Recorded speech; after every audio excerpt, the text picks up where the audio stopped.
मैं डॉक्टर सतीश दुबे आज एक टॉपिक लोकतंत्र के साथ चर्चा करने आए हैं आपके साथ। लोकतंत्र लोकतंत्र को हम जनतंत्र के नाम से भी जानते हैं। ये बड़ा ही महत्वपूर्ण शासन की व्यवस्था आज के समय में है।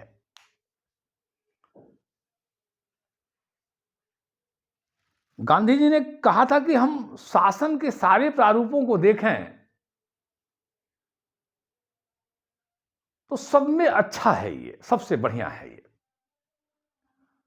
आज पूरी दुनिया में लोकतंत्र सबसे अच्छी शासन व्यवस्था मानी जा रही है। जो उसके आलोचक भी हैं वो भी कहते हैं कि ठीक है, अन्य से ठीक है। तो आज हम लोकतंत्र पे चर्चा करेंगे। लोकतंत्र या जनतंत्र, जनतंत्र भी इसे कहते हैं हम। यूनानी शब्द ये लोकतंत्र अंग्रेजी में डेमोक्रेसी, DEMOCRACY, डेमोक्रेसी से आया है। डेमोक्रेसी, जो यूनानी शब्द, दो शब्द डिमोस और क्रेटोस, KRATOS, क्रेटोस। डिमास का अर्थ होता है जनता और क्रेटोस का अर्थ होता है शक्ति या शासन। शक्ति या शासन, तो ऐसी शासन व्यवस्था, यानी दोनों को हम मिला दें तो जनता का शासन। ऐसी शासन व्यवस्था जो जनता का हो, इसे हम डेमोक्रेसी कहेंगे, लोकतंत्र कहेंगे। तो लोकतंत्र, जिसे हम जनतंत्र भी कहते हैं, अंग्रेजी में से डेमोक्रेसी कहते हैं, DEMOCRACY। यूनानी शब्द डिमोस और क्रेटोस से आया है। डिमोस का अर्थ जनता, क्रेटोस का अर्थ शक्ति या शासन, अर्थात जनता का शासन। तो यह बात क्लियर हो गई कि लोकतंत्र जनता का शासन है। अब हम आगे चर्चा करेंगे थोड़ी परिभाषाओं की। तो एक परिभाषा है सीले की। सीले का मानना है कि लोकतंत्र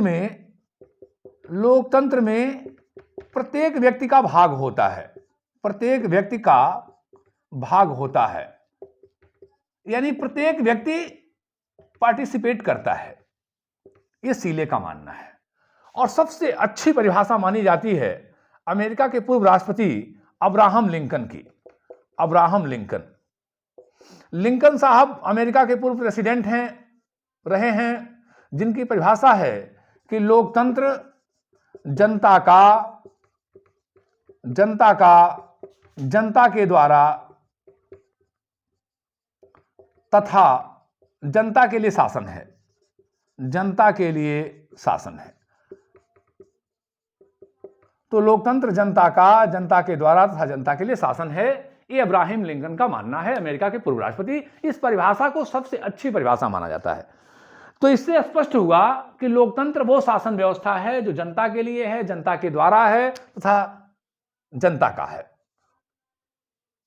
तो क्लियर हुआ?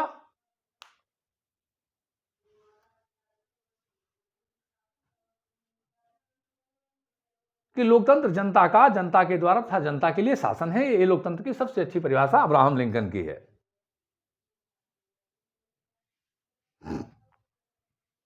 अब हम निष्कर्ष बताएं कि लोकतंत्र जनता के लिए,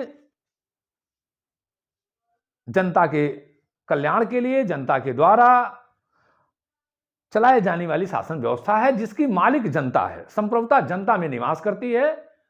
ऐसी शासन व्यवस्था जो जनता द्वारा संचालित हो, जनता के हित के लिए हो, जनता के कल्याण के लिए हो, जनता के प्रति उत्तरदायी हो, हम लोकतंत्र कहेंगे। अब लोकतंत्र के दो प्रकार हैं। लोकतंत्र के प्रकार, द काइंड्स ऑफ डेमोक्रेसी।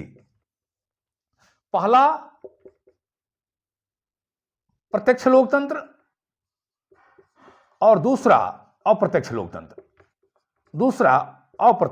दो तरह का लोकतंत्र है। अप्रत्यक्ष लोकतंत्र, प्रत्यक्ष लोकतंत्र वो है जब जनता स्वयं अपने शासन कार्यों को करती है। स्वयं जनता डायरेक्ट जाके अपने शासन काम को करती है।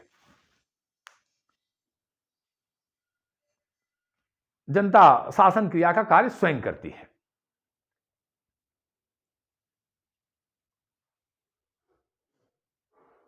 या अपने द्वारा कुछ ऐसे तरीके अपनाती है, जैसे स्विट्जरलैंड का एक कैंटन है, कैंटन मतलब वहां का प्रांत, ग्लेरस, और 4 अर्थ कैंटन है, ओ वाल्टेन, नीड वाल्टेन, इनर अपेंजिल, आउटर अपेंजिल, जहां प्रत्यक्ष लोकतंत्र है। जहां प्रत्यक्ष लोकतंत्र है, जनता एक जगह इकट्ठा हो जाती है, अपने सारे शासन के पदाधिकारियों का चुनाव कर लेती है, जो नियम व्यवस्था होता है उनका चुनाव कर लेती है। ये एक निश्चित समय पर उनकी अपनी व्यवस्था करते हैं। जनता स्वयं इकट्ठा होकर के, जो एक निश्चित मतदाता की उम्र है, उस उम्र के लोग एक जगह इकट्ठा होता जाते हैं। जिस जगह इकट्ठा होते हैं उसको लैंड्समैन कहते हैं, और अपना एक प्रतिनिधि चुन लेते हैं और शासन कार्य को अपने डायरेक्ट रूप में करते हैं, प्रत्यक्ष रूप से करते हैं।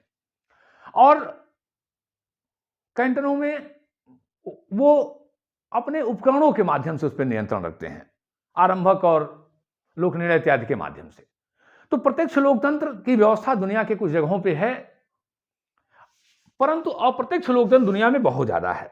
अप्रत्यक्ष लोकतंत्र का मतलब होता है प्रतिनिधि शासन। प्रतिनिधि शासन, जनता अपने प्रतिनिधि के माध्यम से शासन में भाग लेती है, अपना प्रतिनिधि चुनती है, प्रतिनिधि वो सारा कार्य करता है। तो प्रतिनिधि शासन, भारतवर्ष में प्रतिनिधि शासन है कि हम अपना प्रतिनिधि चुनते हैं। जैसे मैं गोरखपुर में हूं, तो गोरखपुर के लोग अपना केंद्रीय व्यवस्थापिका के लिए और राज्य व्यवस्थापिका के लिए अपने प्रतिनिधि चुनते हैं। तो प्रतिनिधि के माध्यम से हम शासन क्रियाओं में जनता भाग लेती है।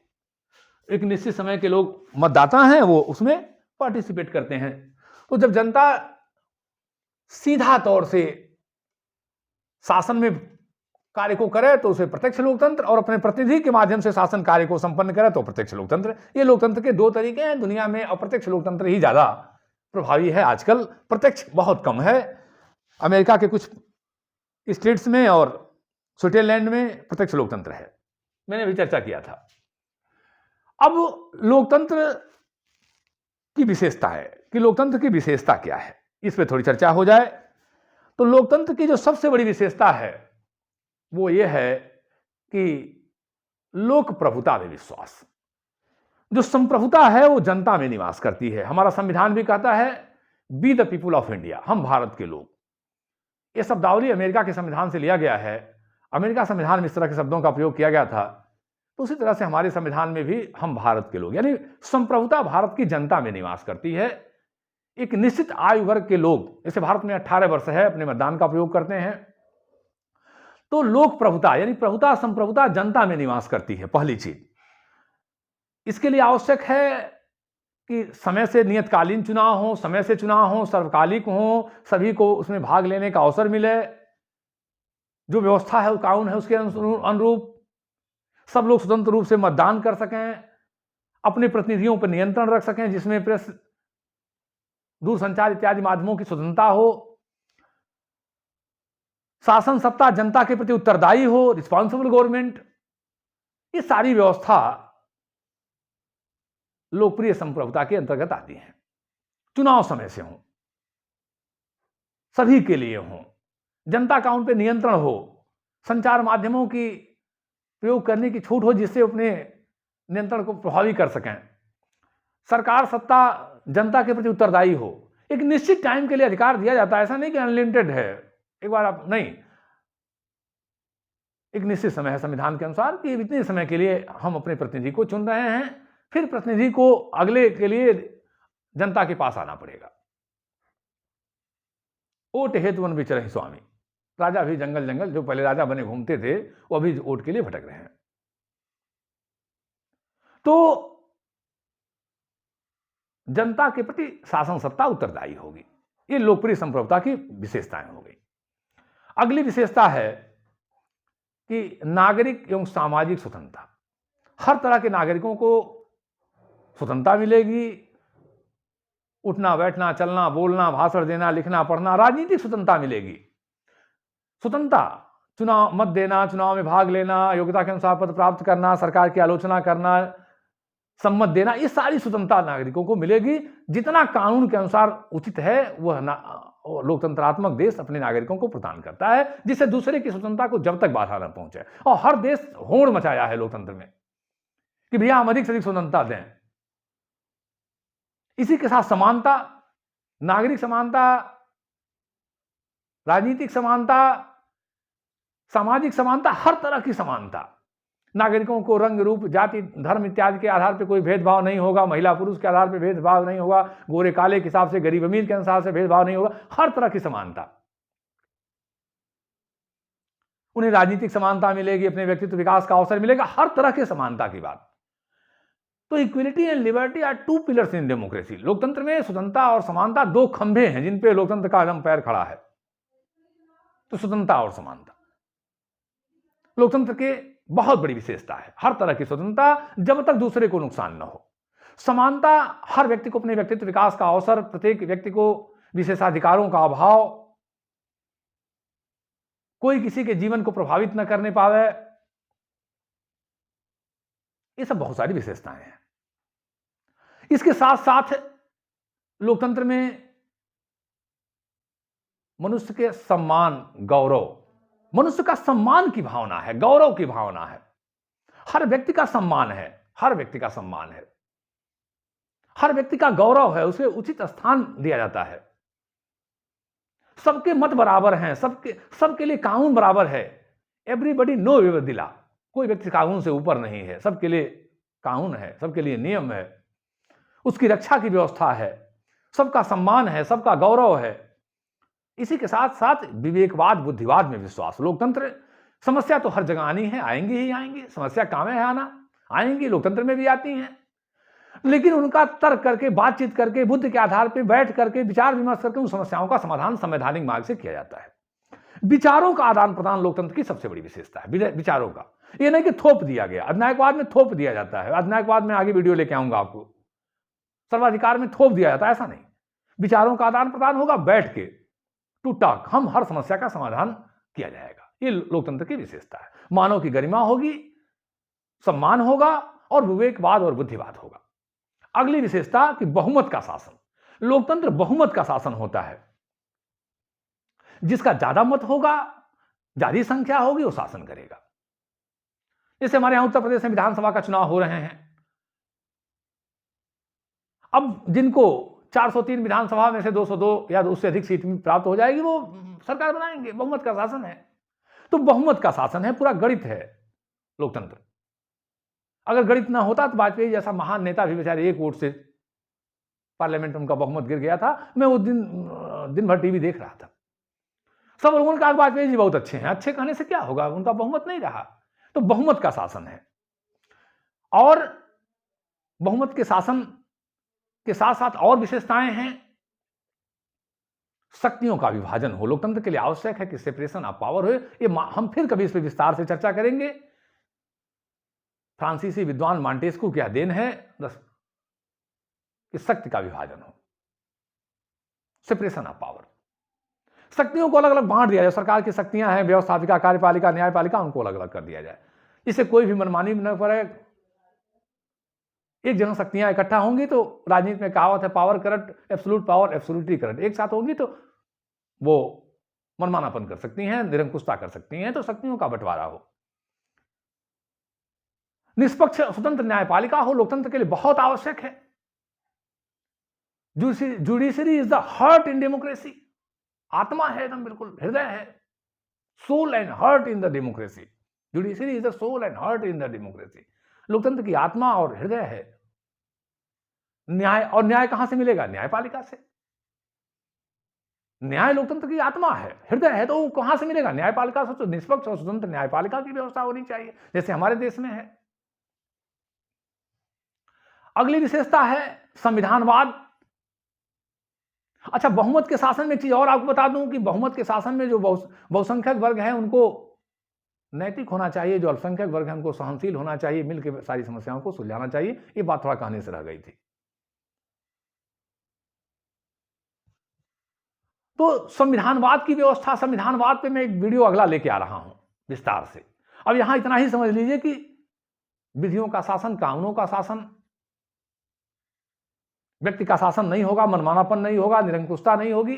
मैं इत्मीनान से एक वीडियो लेके आऊंगा आपको संविधानवाद पे। तो संविधानवाद की व्यवस्था यानी विधियों के अनुसार शासन की व्यवस्था चली जाएगी, कानून सर्वोच्च होंगे।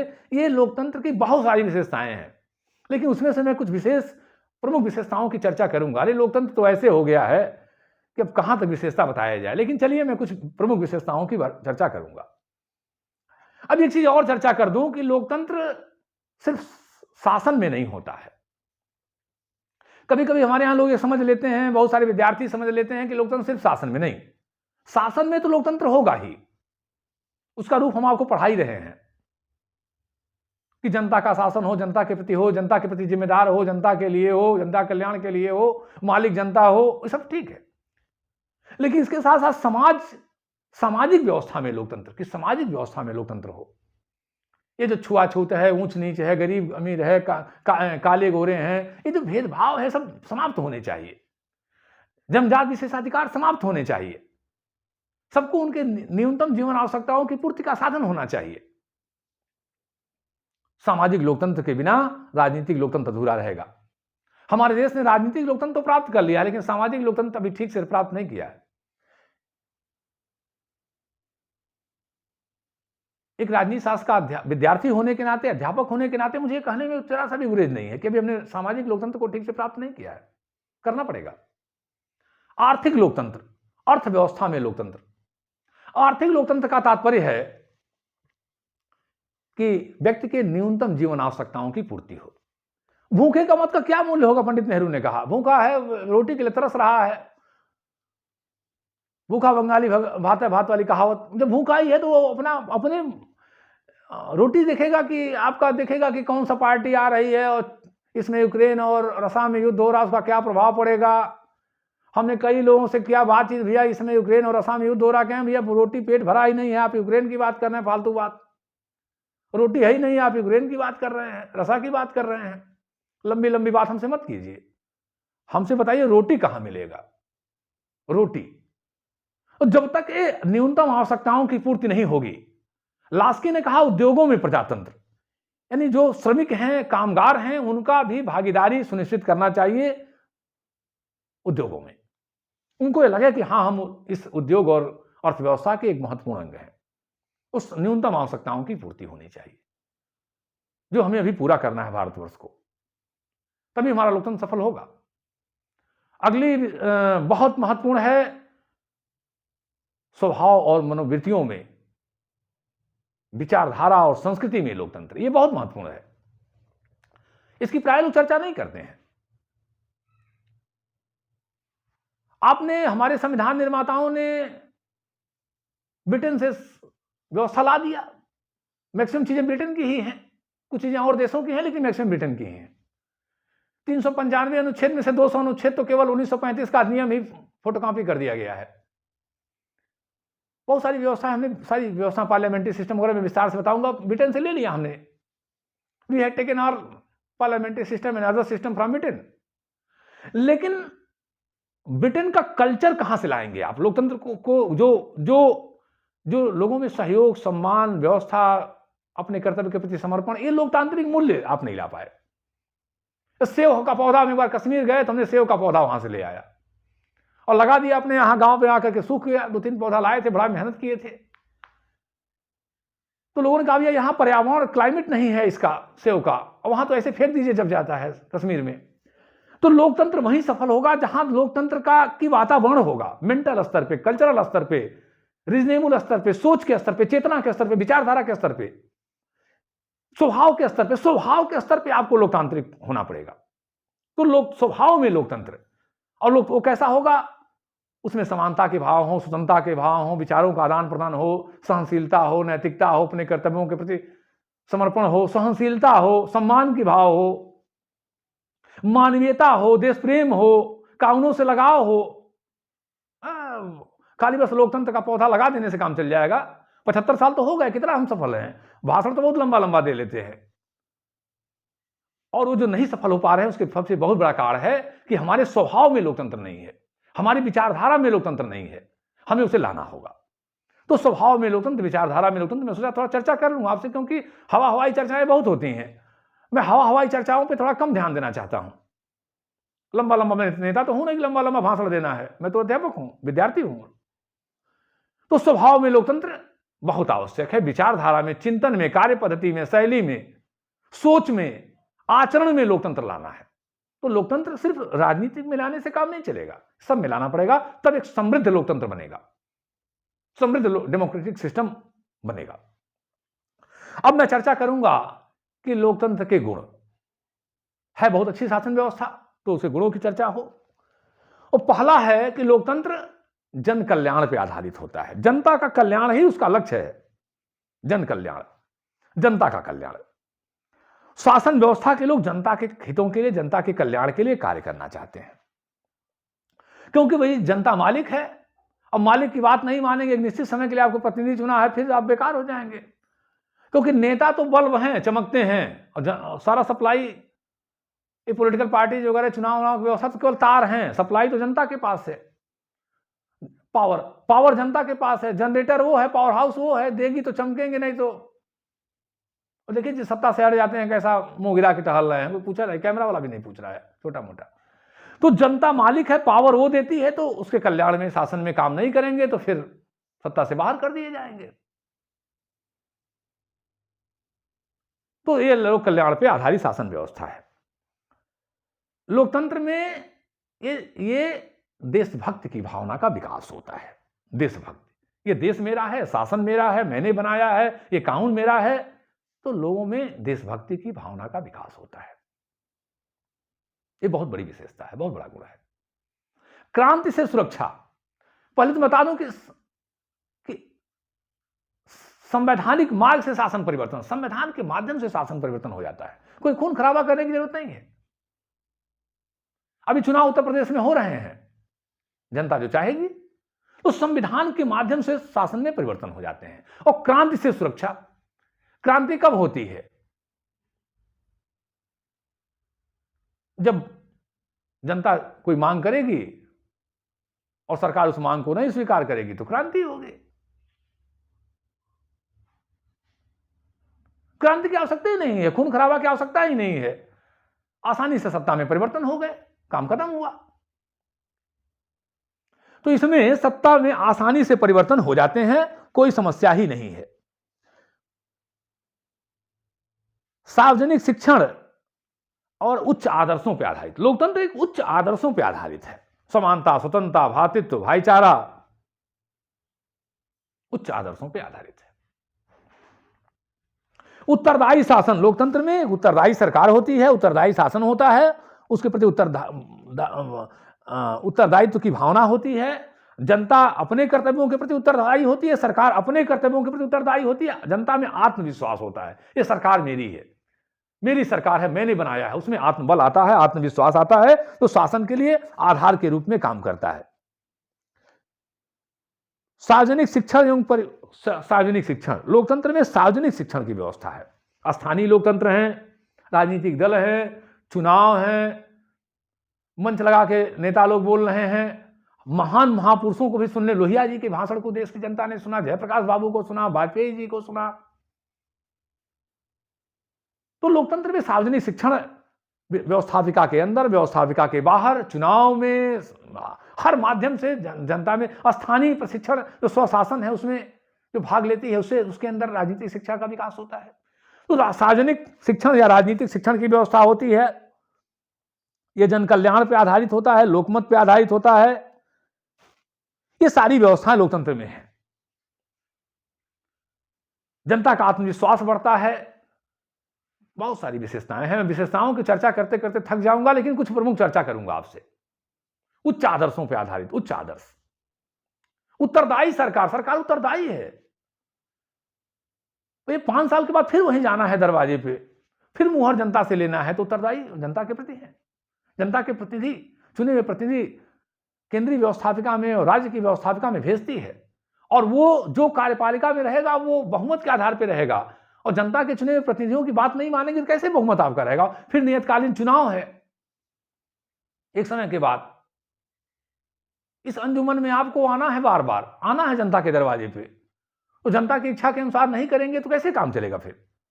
तो उत्तरदायी सरकार, शासन सत्ता उत्तरदायी होती है। अब लोकतंत्र के दोष, क्योंकि दोष भी बहुत जरूरी है, आलोचना भी बहुत जरूरी है। तो कहते हैं कि प्लेटो से ही शुरू करते हैं। प्लेटो ने कहा कि लोकतंत्र एक बहुत ही खराब शासन व्यवस्था है, दलबंदी है, उत्तरदायित्वहीनता है, इत्यादि इत्यादि। तो लोकतंत्र की सबसे बड़ी आलोचना है कि लोकतंत्र मूर्खों का शासन है, और इस बात को सारे मार्क्सवादी विचारक, मुख्य रूप से हम कार्ल मार्क्स की चर्चा करेंगे। कार्ल मार्क्स ने कहा कि लोकतंत्र मूर्खों का शासन है। एक मूर्ख बोलता है और स्वर मुक्त ताली बजाते हैं, जान भी रहे हैं झूठ बोल रहे हैं, लेकिन जो पेशेवर हैं, दक्ष हैं, वो बेवकूफ बनाते हैं, झूठ बोलते हैं। तो मूर्खों का शासन है। अयोग्य लोगों का शासन, शासन सत्ता में बहुत अयोग्य लोग आ जाते हैं। लोकतंत्र में क्या है, कोई बहुत जरूरी तो है नहीं कि भाई बहुत पढ़े लिखे लोग वहीं, जनता पसंद कर ले, जिसको पसंद कर ले। अयोग को पसंद कर लेगी, अंगूठा छाप को पसंद कर लेगी, भाई उसको क्या, जनता की पसंदगी की बात है। अयोग का शासन। अरे कितने ऐसे नेता एजुकेशन मिनिस्टर बन जाते हैं जिनको शिक्षा शब्द ही नहीं मालूम है, स्वास्थ्य मंत्री बन जाएंगे, स्वास्थ्य मंत्रालय ही नहीं मालूम है, कानून मंत्री बन जाएंगे, कानून परिभाषा ही नहीं मालूम है। तो ये मूर्खों का शासन है, अयोग्यों का शासन है। अगली आलोचना कि लोकतंत्र बहुत खर्चीला है, बार बार चुनाव होगा। अरे आपको बताऊं कि हमारे देश में तो नेतागण चाहते हैं कि रोज हर साल चुनाव, और एक विधानसभा चुनाव हर साल होंगे, बहुसंख्यक नेता बड़े खुश होंगे। लोकसभा चुनाव हर साल होंगे, बहुसंख्यक, मध्यावधि चुनाव, ये चुनाव, वो चुनाव, चुनाव में चुनाव पूरा एकदम रेली चल रही है। स्थानीय चुनाव, विधानसभा चुनाव, एमएलसी चुनाव, राज्यसभा चुनाव, लोकसभा चुनाव, राष्ट्रपति चुनाव, चुनाव का पूरा रेली लगा है। और कहां से पैसा आएगा भैया? अब एक प्रत्याशी, मैं बहुत सारे प्रत्याशियों को जानता हूं, अरबपति हैं, और चुनाव आयोग की तरह बड़ा चूतिया बनाया जाता है कि धन्य हो, हम तो थक जाते हैं देखते देखते। अरबपति आदमी दिखाता है कि पत्नी के खाते में 70,000, हमारे खाते में 1,30,000, कर्ज 2.5 लाख। बेवकूफ बनाने वाली व्यवस्था। चुनाव आयोग को चाहिए कि सब चीजें बंद कर दे, नाटक। मेरा अपना व्यक्तिगत सुझाव है, ऐसी व्यवस्थाएं बंद कर देनी चाहिए। चुनाव आयोग को चाहिए, सब नाटक कराने से क्या फायदा? और वो करोड़ों करोड़ खर्च करते हैं इस पूरे चुनाव में, जितना सरकार को बताया जाएगा उससे कई सैकड़ों गुना खर्च होगा, और फिर वो पैसा कहां से आएगा?